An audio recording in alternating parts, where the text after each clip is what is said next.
Well, so let me say this.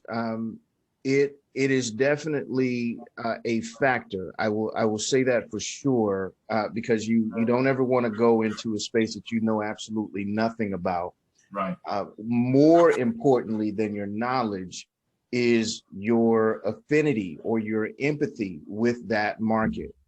So, for example, I've got a product that's about home births, and both my children were born naturally. Obviously, I had very little to do with it other than catching them.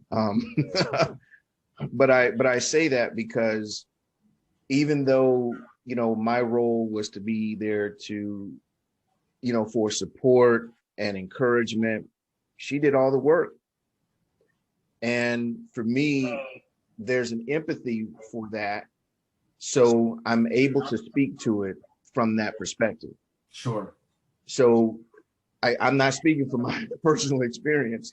I'm speaking from the empathy and affinity that I have for natural birth and women who do want to have a natural birth. Because particularly here in the States, it's looked down upon now.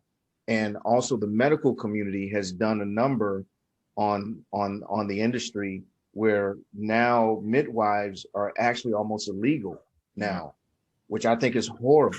Yeah. So, and it's all for money. I mean, that's really what it boils down to. It's all for money.